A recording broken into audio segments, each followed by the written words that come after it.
If it were up to me, Muslim immigration to Europe would stop immediately.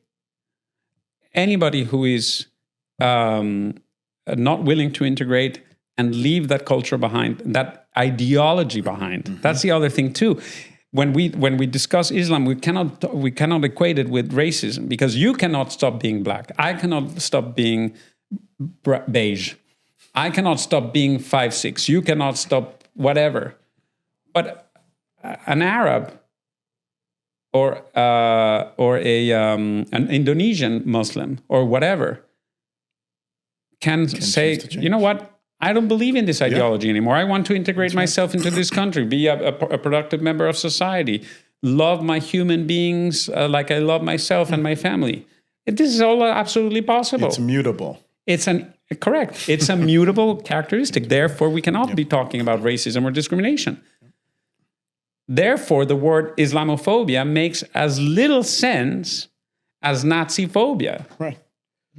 Because it's an ideology. It's a nefarious ideology that has absolutely no place in polite, intelligent, developed, civilized Western society. Yeah.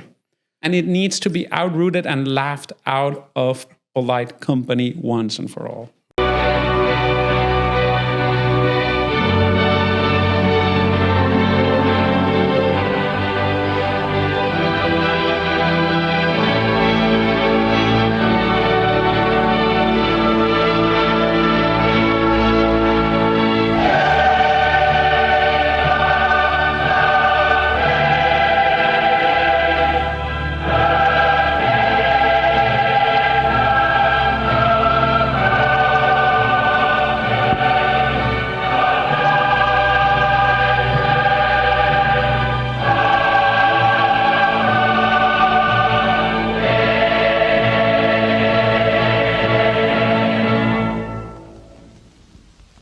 Anyway, last one is a large topic, and that I will leave for an expert. Not that I don't know plenty about it, but I will touch on it nevertheless, and that's Islamism. And that is an issue that is very dear to me because... And for you, is Islamism distinct from Islam? Yeah, that's a good point. I think that this is a woke, leftist, and definitely... Muslim viewpoint. It's a completely fake distinction that is deeply rooted in expediency, in political expediency and political correctness. Political correctness.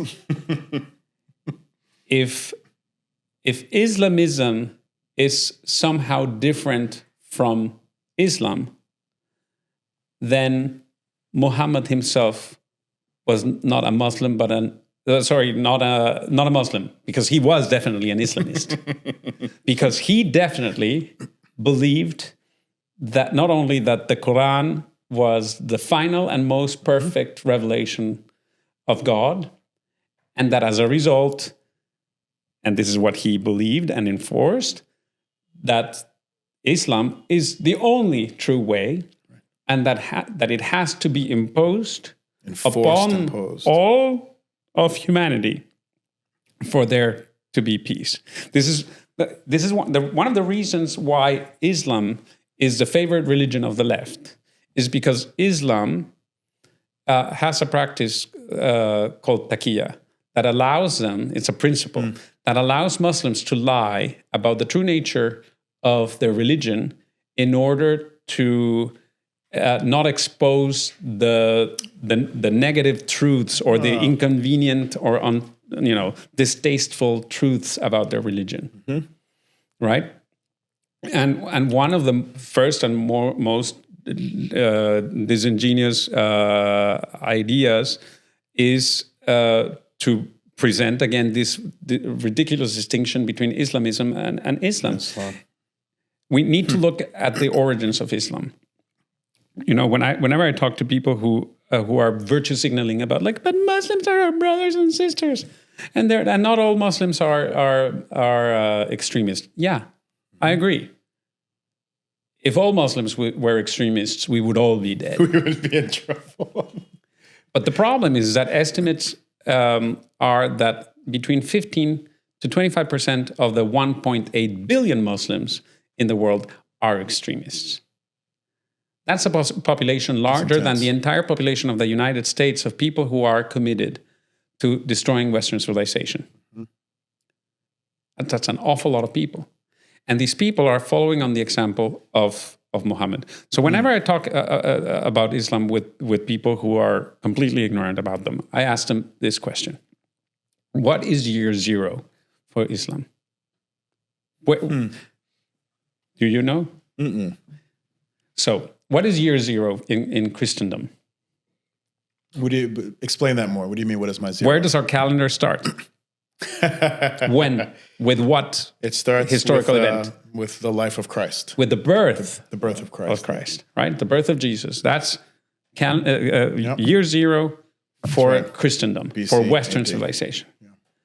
Right? What is year zero for the Jews? We are in year 5,600 and something, 60 something. Right? Okay, got you. And what is that year? Well, it's the supposed year of creation of the planet. Now we all know that it's actually 4.5 billion years old, but fine. Let's assume that it's 5,600 whatever years old. Okay. And big up to the Jews for creating modern history. Correct. What is year zero for Islam? The year is 621. And that is the year of the violent conquest of Medina by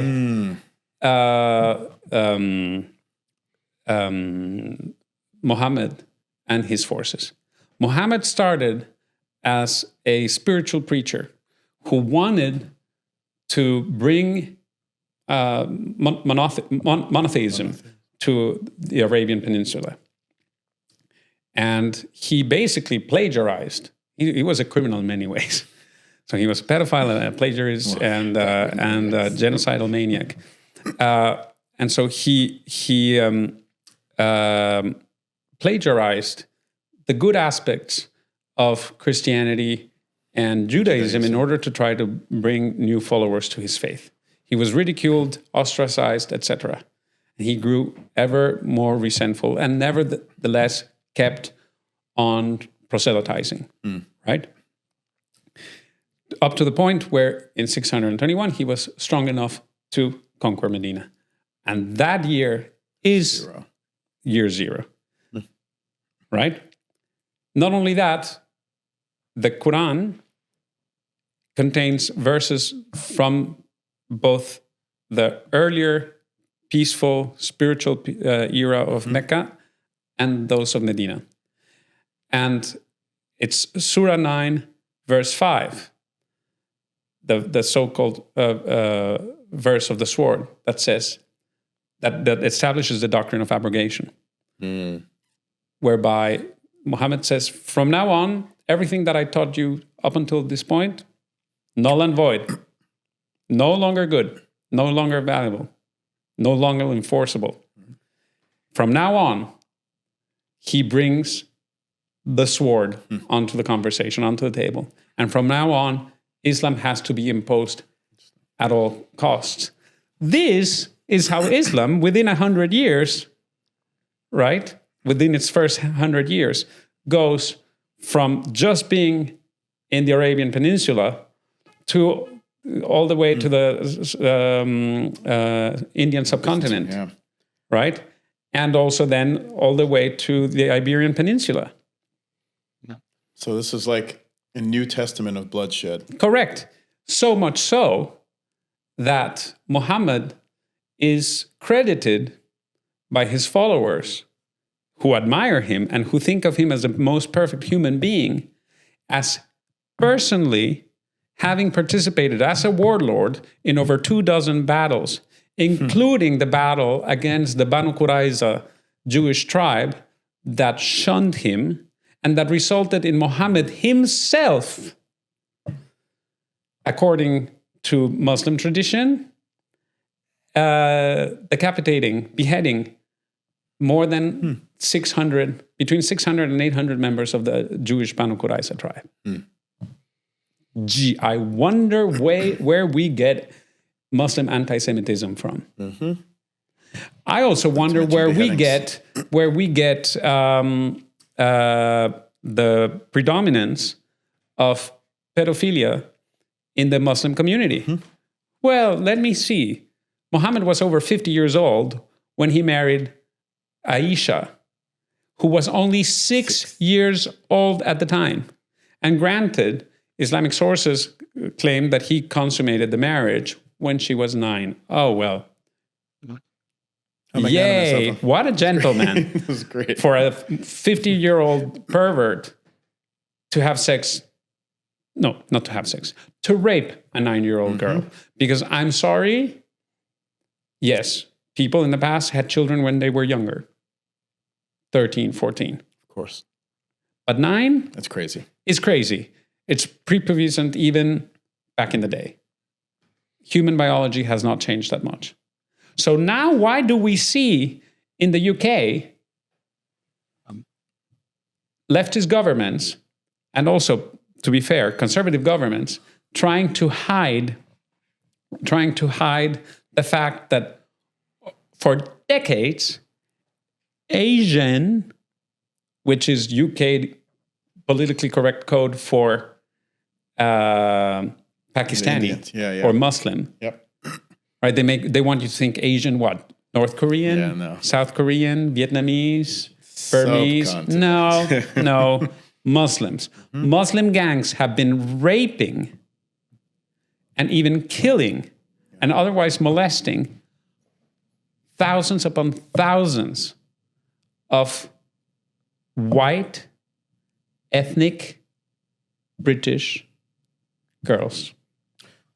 And rather than accept the fact that Muslim immigration is bound to fail because that culture is absolutely incompatible with ours, they double down on their multicultural nonsense at the expense of the safety of our women, our girls, our children, but also, let's and at the face expense of their own virtue signaling around rape culture. Correct. The hypocrisy is incredible, right? So Islamism threatens Western civilization because it rejects secularism and liberal democracy. Try being openly atheist in Saudi Arabia. Oh, no, you're done. You're done, That's it. right? Oh my God, the epitome of American stupidity from the left. Gays for Gaza. Go to Gaza and be gender fluid. Send them there. And tell me how the roof party went when they throw you off the roof. It's so ridiculous. And they have these theocratic goals. That the idea, and I digressed earlier and I forgot to finish my sentence. The reason why Islam is the favorite religion of the West, of the left in the West, is because they manipulate language. So if you ask a Muslim, what does Islam want? Peace, yeah. But what does peace mean in a Muslim in an Islamic context? Islam. This is not in the Quran, but this is part of the theology of Islam.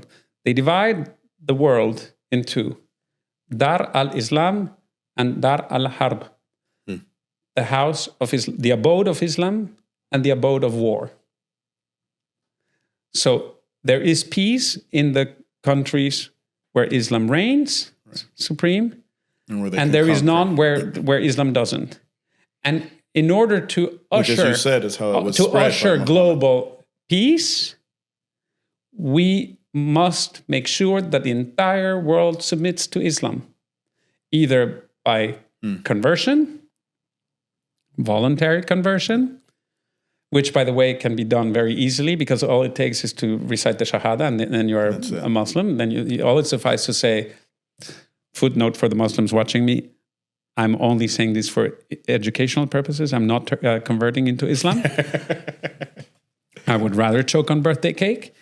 All that suffices to say is that, there is no God but Allah, and the Prophet Muhammad is his messenger. That's how easy the conversion process is. Try converting into Judaism. Oh, no. Right?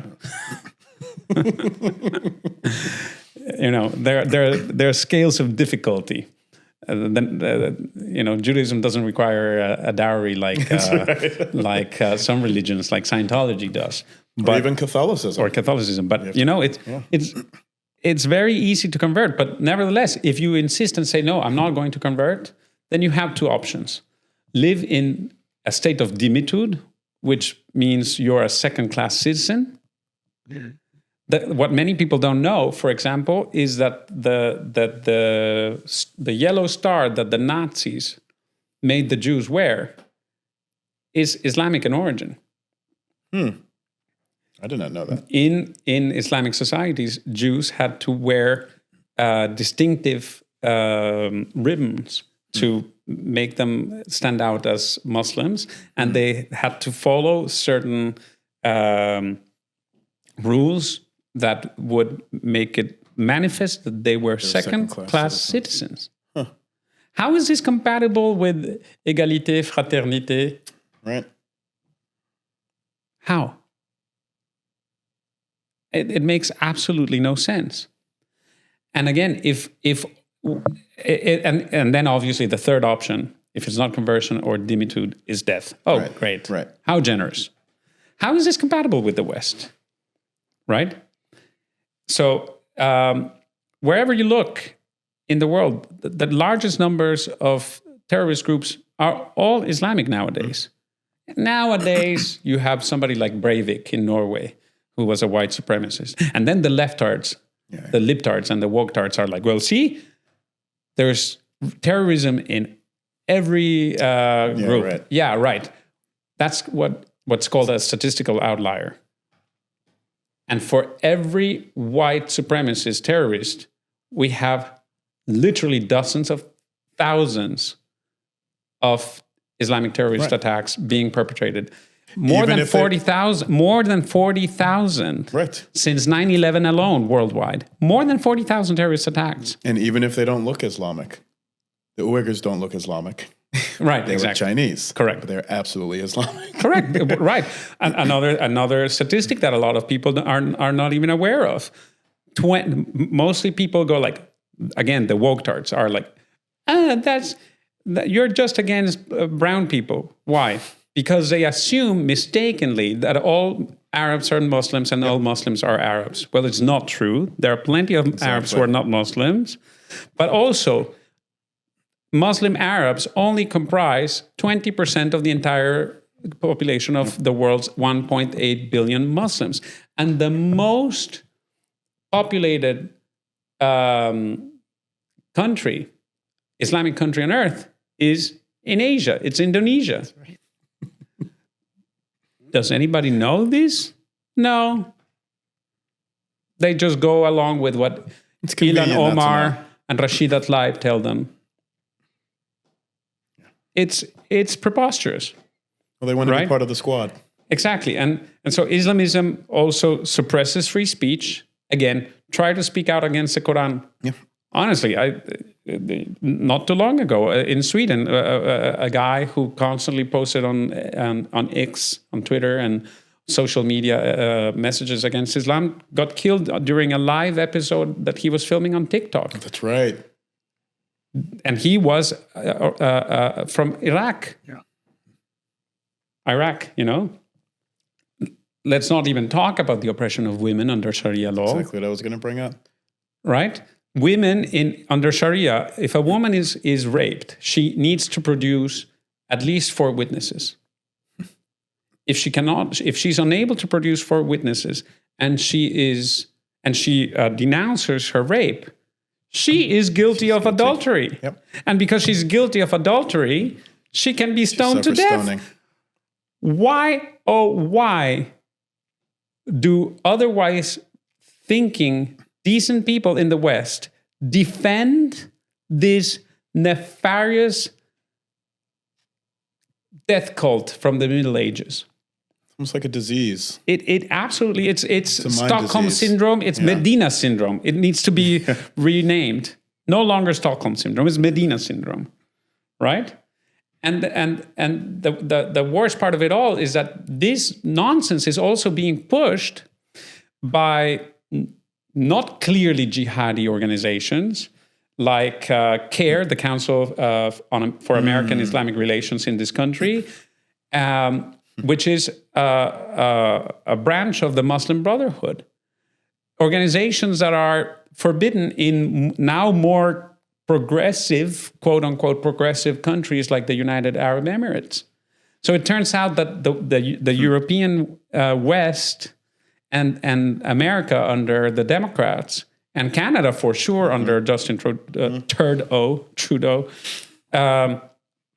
are importing these savages and their absolutely primitive anti-Western, anti-equality, anti-freedom, misogynistic, homophobic, anti-Semitic, authoritarian, totalitarian garbage that they would never accept from the Nazis. Right. But they accept it from the Muslims. And speaking of the Nazis, it as something we have and to speaking support. of the Nazis, and with this I will end my conversation. For those who, watching who are against Israel and in favor of the Palestinians, who were the biggest cheerleaders of Nazi Germany? The Muslims. Why? Because the enemy of my enemy is my friend. And they saw a great effort by the Nazis to eradicate the Jews. And they couldn't be happier. What a lot of people don't understand or don't realize even, and they don't care to realize, which makes them stupid. We're all ignorant about many things that we don't know. It's impossible to know everything about everything. Right. But to choose. But you choose when this is a topic that is so important and it's affecting our livelihoods, our safety, our economic and other and legal freedoms. When you choose to ignore it, then you're willfully ignorant, which makes you stupid. And Culpable and stupid. Yep. Why are these people defending this ideology? It baffles me. It baffles me. If it were up to me, Muslim immigration to Europe would stop immediately. Anybody who is not willing to integrate and leave that culture behind, that ideology behind. That's the other thing too. When we discuss Islam, we cannot equate it with racism, because you cannot stop being black. I cannot stop being beige. I cannot stop being 5'6". You cannot stop whatever. But an Arab or an Indonesian Muslim or whatever can say, you know what? I don't believe in this ideology anymore. I want to integrate myself into this country, be a productive member of society, love my human beings like I love myself and my family. This is all absolutely possible. It's mutable. Correct. It's a mutable characteristic. Therefore, we cannot be talking about racism or discrimination. Therefore, the word Islamophobia makes as little sense as Nazi phobia. Right. Because it's an ideology. It's a nefarious ideology that has absolutely no place in polite, intelligent, developed, civilized Western society. Yeah. And it needs to be outrooted and laughed out of polite company once and for all. But you have to have the doublespeak so that you can cancel people. Correct. So anyway, those are the big threats to Western civilization. I hope that you agree with my list. I do. And I hope that those watching agree as well. And if they don't agree, I hope that they will have the intellectual integrity to read these sources on their own and to try to understand the word from our perspective. And if you really don't agree, then do the work and have discussions of your own. Correct. So that we can have a polite conversation across society. But do the work. Correct. Based on facts, which is a very, you're co-opting a phrase from the left. Do the work. But, let's have informed discussions based on facts, not emotions, not in my opinion or my truth. Like, bullshit. There is no your truth. There is a truth. And there's fiction. There's willful thinking, right? There's the truth that my chromosomes are male. I cannot come up with my truth that says that I am a woman. It's just epistemologically wrong. I would make a horrible woman. That's it. Yeah. I cannot identify as a woman for the same reason that I cannot identify as a billionaire without being one, or identify as being 18 years old when I clearly no longer am. So I urge people to finally have the courage to step out of these ridiculous echo chambers that they live in, engage with reality, engage with the truth, engage with people with whom you disagree, engage with people with whom they disagree, and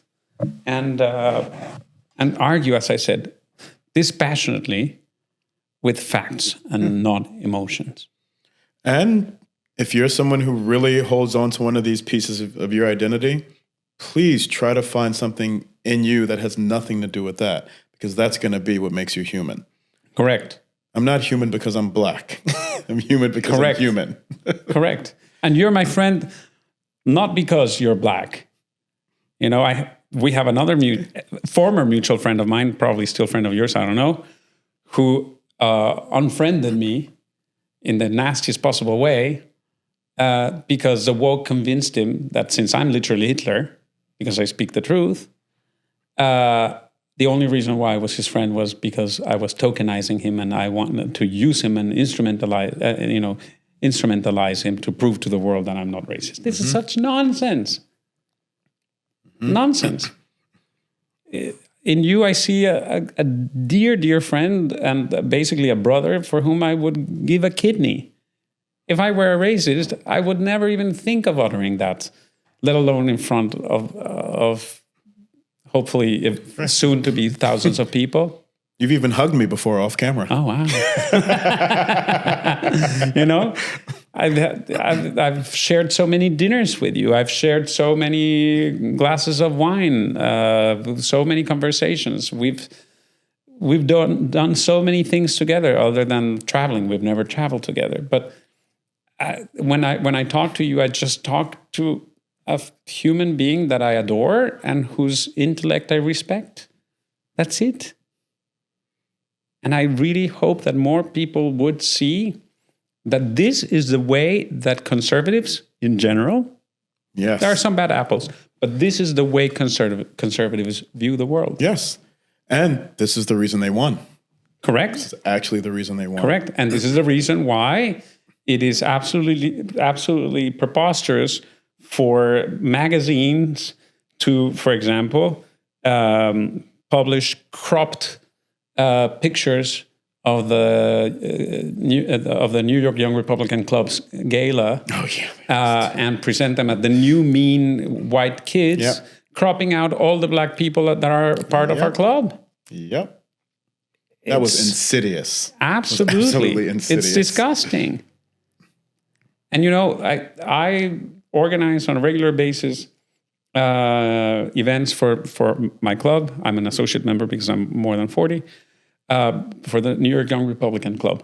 It's the most wonderful group of people with the most diverse, truly diverse, it's absolutely diverse set of people. Surprisingly diverse. You see women, men, black, white, beige, everything in between, Asian. You see straight, gay, Jew, Christian. There are even Muslims that are part of the group. It was more diverse than any Democratic thing I've been to. Correct. Go to a Democrat party, particularly one where they will have a reading of Robin DiAngelo, and it's just a bunch of white lesbians from Vermont that studied at Columbia University, self-flagellating about how evil white supremacy is and how evil Europe and the US are. This is nonsense. If only this has you weren't to stop. exaggerating. This has to stop. And I'm happy to engage in ridicule of it because it's what it deserves. Yeah. Ridicule, but then also building. You're building the institutions. Right. New institutions. Right. And it's young people. It's amazing. Yeah. So I have great hopes for this country. And one of the great hopes of this country for me is that I eventually become a citizen, because I really do love this country. And this is why we are fighting the good fight with American Reconquista. Thank you, my dear friend. It's been a pleasure. Likewise.